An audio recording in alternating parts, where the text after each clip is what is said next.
یا اللہ یا رحمان یا رحیم یا کریم۔ اب اگر شب قدر کی راتوں میں ہمیں جاگنے کی توفیق نصیب ہو رہی ہے تو ہم کیا کریں؟ اس کے لیے بھی تو ہمیں کوئی گائیڈنس ہونا چاہیے نا کہ بھئی ہم کریں کیا شب قدر میں آخر جاگ کر کے۔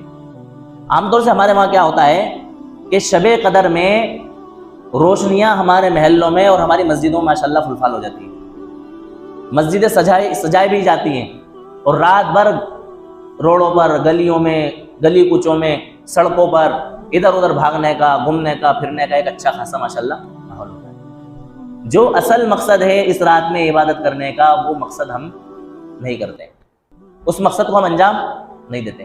ہمارے ذہن و دماغ میں یہ بس گیا ہے، یا ہم نے ایسا سمجھ لیا ہے، یا ماحول ایسا بن گیا ہے کہ شب قدر میں جاگنے کا مطلب یہ ہے کہ انسان سوئے نہیں، بس نہیں میرے عزیزو، یہ اس کا مقصد نہیں۔ اس کا مقصد یہ ہے کہ آپ صرف اور صرف عبادتوں کے کاموں میں اپنے آپ کو کیا کریں؟ مشغول کریں۔ کیا کریں؟ مشغول کریں۔ حضرت عائشہ رضی اللہ تعالیٰ عنہ فرماتی ہیں کہ انہوں نے اللہ کے رسول سے پوچھا، اللہ کے رسول اگر مجھے پتہ چل جائے کہ شب قدر ہے تو میں اس میں اللہ تعالیٰ سے کیا مانگوں؟ بتاؤ کیسا ہمارا پیارا دین ہے کہ ہمیں سب بتا دیا، کوئی چیز ہم سے چھوڑی ہی نہیں۔ اللہ تعالیٰ نے یہ بھی بتا دیا کہ اگر شب قدر میں آپ کو عبادت کرنے کی توفیق مل جائے تو آپ کو کیا مانگنا ہے اللہ تعالیٰ سے، وہ بھی ہمیں پتہ چل گیا۔ اللہ کے رسول صلی اللہ علیہ وسلم نے پیاری سی دعا حضرت عائشہ رضی اللہ تعالیٰ عنہ کو سکھلائی، اور حضرت عائشہ رضی اللہ تعالیٰ عنہ نے اس امت تک پہنچائی۔ فرمایا کہ اگر آپ کو شب قدر میں عبادت کرنے کی توفیق نصیب ہو جائے تو آپ اللہ تعالیٰ سے مانگو، اللہم انک عفو تحب العفو فاعف عنی، کہ اللہ آپ مجھے معاف کر دیجئے، آپ معاف کرنے والے ہیں، آپ مجھے بھی معاف کر دیجئے۔ بڑا اس سے بڑی بات کیا ہوگی جس انسان کی یہ دعا قبول ہو جائے۔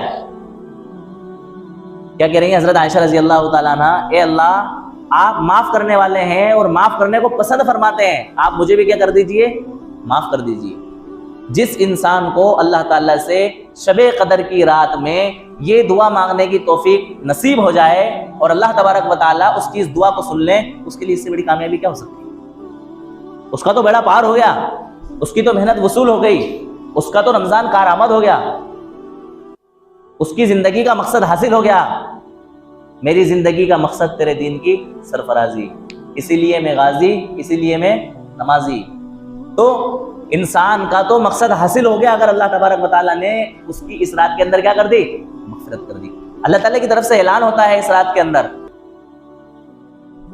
اللہ تعالیٰ کی طرف سے یہ اعلان ہوتا ہے کہ ہے کوئی بخشش چاہنے والا اور مغفرت طلب کرنے والا کہ میں اس کی کیا کروں؟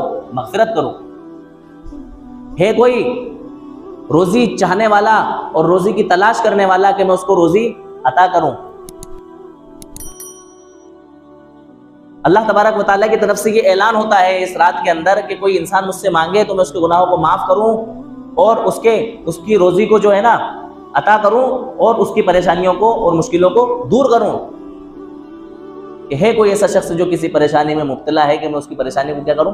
دور کروں۔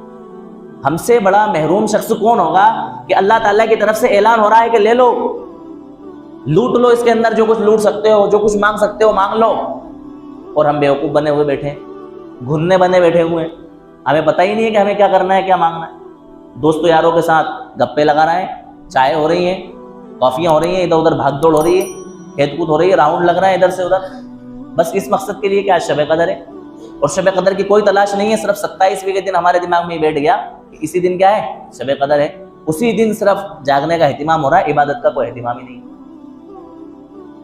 تو فرمایا کہ اس رات کے اندر تو انسان اللہ تبارک و تعالیٰ سے لے لے، جو کچھ لے سکتا ہے، جو کچھ مانگ سکتا ہے، سب اللہ تعالیٰ سے کیا کر لے؟ مانگ۔